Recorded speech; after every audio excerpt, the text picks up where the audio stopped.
Hi everyone, this is WildStar, a new MMO coming out from NCSoft in June, I think. Now, the game has basically gone into like an open beta of sorts. Effectively, they've released about 100,000 beta codes this weekend through various channels, and I managed to snag one. So what do I think? Well, it's a breath of fresh air in my opinion, certainly compared to Elder Scrolls Online. It's quite remarkable actually that you can have so much fun from level 1, and that may very well become the mantra of this game. It follows a design philosophy that was kind of first laid down by the team at City of Heroes, City of Villains, that you should always feel powerful, even if you're level 1. Now this, sometimes runs counter to what some MMO players want. They want to feel like a rat could overpower them at level 1 and eat them. But personally I think that if first and foremost we are talking about games here, which have to be fun. And so when you have a game where literally from sort of level 1, level 2, level 3, you feel awesome. You feel powerful, and then you just get more and more powerful, becoming more and more awesome as you master your powers and learn the game dynamics. And it's been captured beautifully here.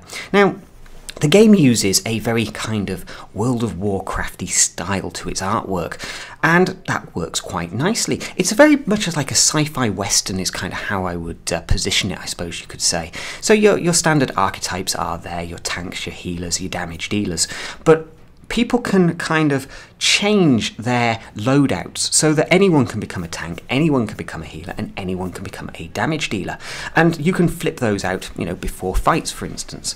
Now, I've so far taken a character to level 7, but I've been having a chat with a friend of mine who's actually got a level 50 character, just to kind of get some thoughts from him about how the end game seems to be stacking out. His feeling is that whilst the game makes you feel incredibly powerful, it is incredibly challenging. As the game kind of opens up to those higher levels, the level 50 content especially, he says he has never been so challenged in raids as he has been in WildStar, and he is a very, very accomplished MMO gamer, especially within the PvP side of things. So for him to say that actually gives me great hope. What I don't really want is to find a game that I hit level 50 and then the content basically either isn't challenging or is, well, dull as dishwater, and so really isn't interesting to be challenged by. And his feeling is that they've kind of nailed that end game stage of the content. Now, obviously I've got a fair way to still go with this particular game before I get anywhere close to that. But what I'm really seeing here is a kind of dynamic to the combat that we've not really seen before. So imagine taking the Elder Scrolls templating system, as they're called in American language, telegraphing, which is where you have these templates that appear which basically show where the particular monster is about to attack. Now that might be a large area of effect template, or it might be a narrow column, but ultimately the way that things are handled in WildStar means that everybody is throwing out area effect templates effectively, or cones and so on, and you see those reflected in real time on your screen. So say for instance if you're doing PvP, you are going to have to be dodging multiple zones of effect being directed towards you and your team whilst at the same time attacking, and everything is based on direction and aiming effectively. When your power fires off, you need to be pointing in the right direction, because ultimately your attacks aren't going to automatically hit and track and hit the target. The target's going to have to be effectively in that cone, in that template when it fires off. So that creates a very action-orientated combat mechanic, which, in my opinion, is working better than Terra, and is working 1,000 times better than Elder Scrolls Online. This thing keeps you on your toes constantly. There is never a moment where, well, frankly, you can just stand around casting spells. You're simply not going to have that opportunity.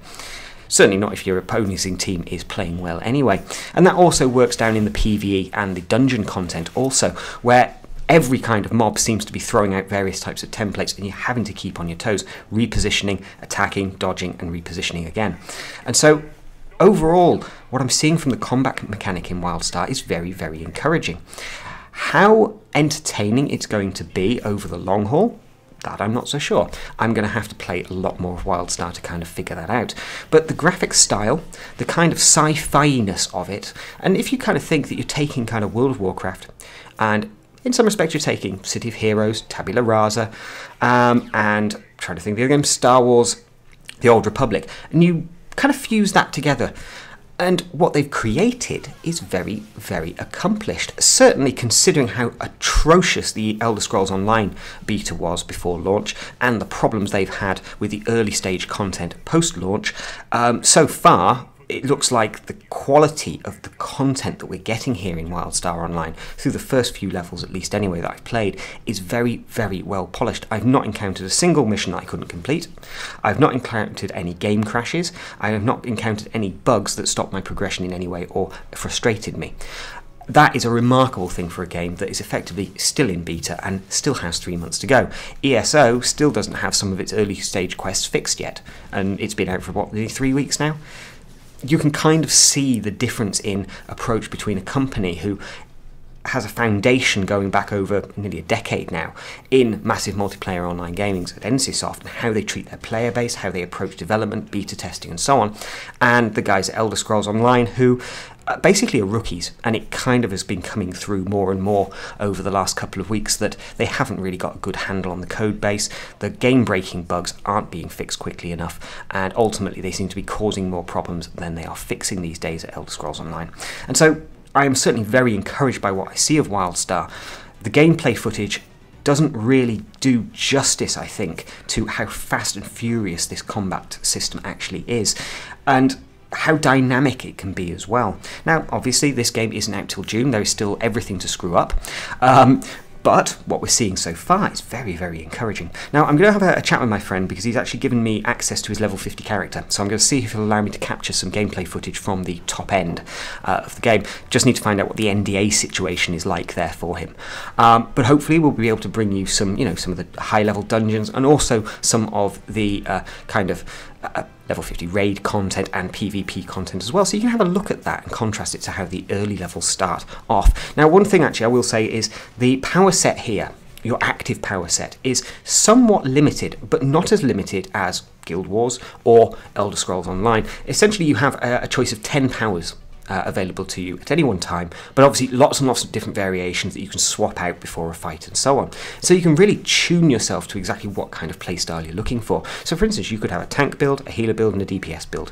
You could also have a DPS PvP build, a DPS tanking a PvP tanking build, and so on, and you can switch through all of these. And so your power set is very much designed for, well, what is your situation, what type of gaming you're about to go and do, doing PvE, doing raiding, or doing the dungeons, etc., or just PvE content. And ultimately you just tune things really to that particular type of playstyle you're going to need. That offers some flexibility and, well, hopefully will stop people getting bored, because personally I quite like switching between healing, tanking and DPS. At the moment in Elder Scrolls Online I'm having to pay nearly 10,000 gold every time I want to change my build. It's a pretty abusive process, really, so it's nice to see WildStar just saying, well, no, look, you've got all these great powers, you've leveled all this stuff up, your stats have leveled up, well, other than gear, which is fair enough, people can keep multiple gear sets if they need to, just let people swap out their powers and kind of hook what is a tank down to the power set, not down to a stat line necessarily, which is the way Elder Scrolls kind of does it. Stack health, stack stamina, ignore magic, and ultimately always meaning that you're having to respec if you want to be able to quickly play another role. That is really limiting, and actually it's pretty old school. It's the kind of thing we'd expect from World of Warcraft, not from a game released in 2014 like Elder Scrolls Online. But anyway, I digress. Ultimately, if you've not got a WildStar Beta key yet, do try and get one. Do check out this game before launch, because I think there's something very magical happening here. I'm not going to say it's a World of Warcraft killer, but I think it might be an MMO killer. I think it could drag a lot of people away from the likes of Guild Wars, the likes of Elder Scrolls, Star Wars Online, etc., because it's captured the spirit of World of Warcraft, but brought it into 2014. And if you were going to build World of Warcraft today, you would build an action MMO and you would do it like WildStar.